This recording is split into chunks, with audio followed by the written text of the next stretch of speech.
Great Barrier Reef is the largest living structure in the world. In fact, it's the only structure that's alive that astronauts can see as they orbit the Earth. He says, this Great Barrier Reef, the largest coral structure in the world, he says, we know how fast coral grows. We can measure the growth. We know how large the Great Barrier Reef is. And he says, based upon the rate of growth, he says, the thing that we don't understand is we know the Great Barrier Reef cannot be over 6,000 years old. In fact, he said it's somewhere between 4,000 and 6,000 years old. And he made this comment, he says, we don't understand why there's nothing before it. I wanted to raise my hand and say, I'll tell you. I was speaking at a conference recently with a man who, one of the top scientists in America, who had been head of the Department of Science and Technology for the U.S. Air Force before he taught for 20 years at the U.S. Air Force Academy. During the early 60s, he was assigned to NASA to help them develop the first lunar landers that went to the surface of the moon. And this man was a thoroughgoing evolutionist until 1975 when he became a creationist. And I asked him, I said, why did you become a creationist in 1975? He shared with me, and in fact he lectured for 3 hours one afternoon, on the scientific evidence why the Earth cannot be over 6,000 years old. He said, for example, he said, when I was head of the Department of Science and Technology for the U.S. Air Force, we helped them develop NASA, the first lunar landers that went to the surface of the moon. Remember the pictures in National Geographic back in the early 60s, the unmanned lunar landers that first went, had those big pods, those big saucers on the feet, remember those? He says, you ever wonder why we put those big saucers on the feet of the first lunar lander? He says, the reason was that NASA, we were all evolutionists. We all believed the moon was the same age as the Earth, 4.5 billion years. We had measured, he said, the amount of cosmic dust in space. We knew the gravitational pull of the moon. And based upon the gravitational pull of the moon at a constant rate over 4.5 billion years, we knew that there had to be over 100 feet of fine dust on the surface of the moon. It had to be there. The reason we built those large pods, those large saucers, and go back and look at the pictures, folks, he says that was to act as snowshoes so that we would not sink in to the 100 feet of fine dust that had to be on the surface of the moon. He said, how far did Neil Armstrong sink in when he walked on the surface of the moon?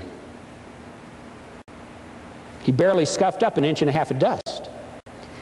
In fact, when they measured the amount of cosmic dust on the surface of the moon, it measured anywhere between 3/4 of an inch and 3 inches, averaging 1.5 inches.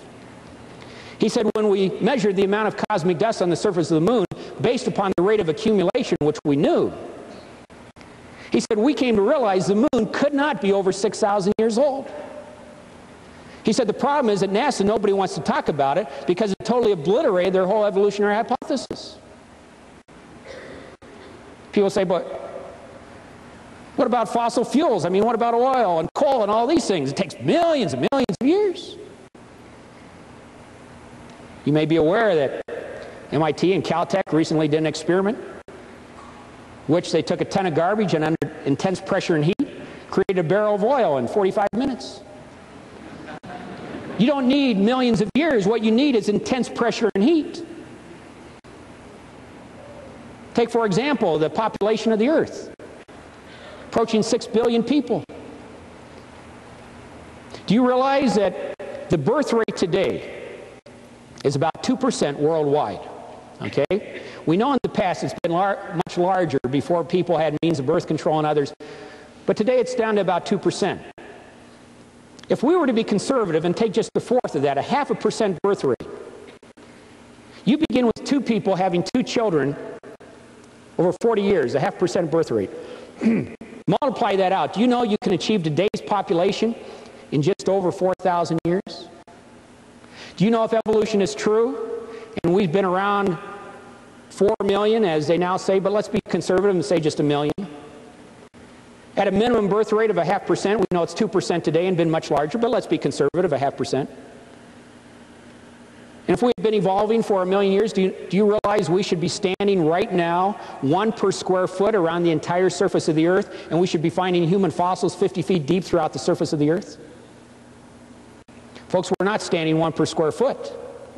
We're not finding human fossils 50 feet deep.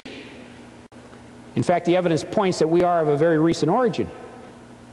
Now, when I speak at universities, students say, "But come on, Carlson, get serious. What about dinosaurs?" I mean, my goodness, everybody knows dinosaurs died out 65 million years ago. Just go to the museum here in Alberta.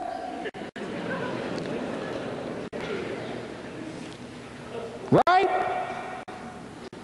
Wrong. You know, it's interesting. I love dinosaurs. Dinosaurs are cool.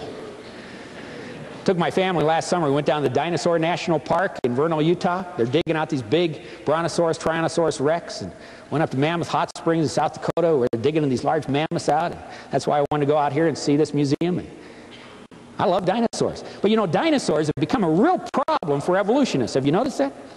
You go through their museum, they have a whole movie they show you on the dilemma of how dinosaurs died out. Last year, in fact, every science journal had major cover stories. Omni, Discovery, Science Digest, Scientific American, Nature, they all had major stories. How did dinosaurs die out?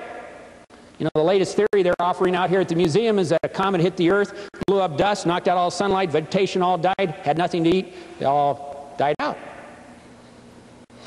What is fascinating to me is out at your museum and in every one of those science magazines last year, not a single one of them had the intellectual integrity even to mention what is the observable evidence at every site where we find dinosaur fossils. Go down to Vernal, Utah, the Dinosaur National Park. Ask them how dinosaurs died out. You can see them. They're digging them right out of the limestone, leaving them intact. It's fascinating. Ask them how they died out. You don't even have to ask them. They got a big sign up. It says they were buried by a massive flood. Buried by water and sedimentation. Go to Mammoth Hot Springs, South Dakota. Ask them how those mammoths died out. You don't even have to ask them. They got a big sign up there.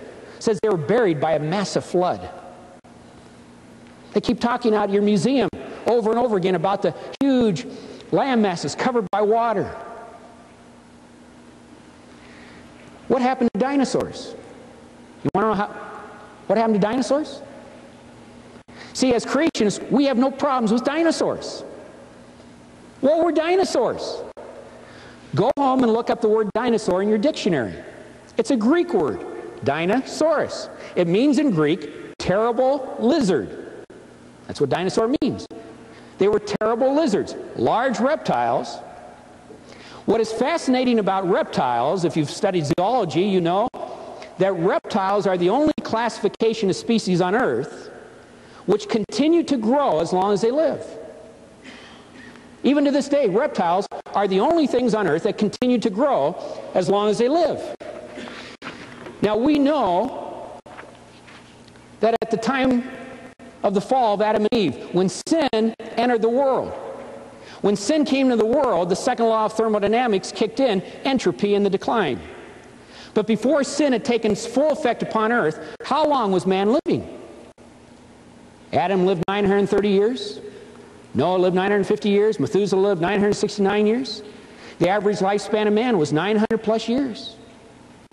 Now, if man was living that length of time, we would assume that all other living creatures were also living that length of time.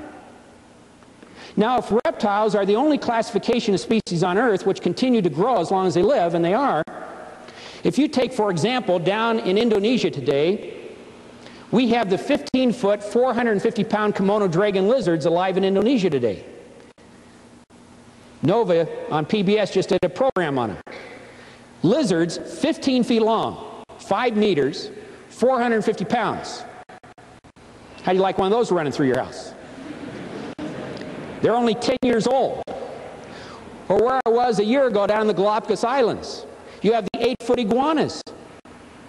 Folks, if you took one of those 15-foot Komodo dragon lizards, 450 pounds, alive today in Indonesia, and you allowed it to grow for 900 plus years, which it would have done at the time of Adam and Methuselah, do you know what you would end up with? You would end up with one big pickin' lizard. That's precisely what dinosaurs were. Terrible lizards, large reptiles, created by God that lived simultaneously with man. How did dinosaurs die out? Do we have time for this, or are we almost over? You had 5 more minutes? I don't want to bore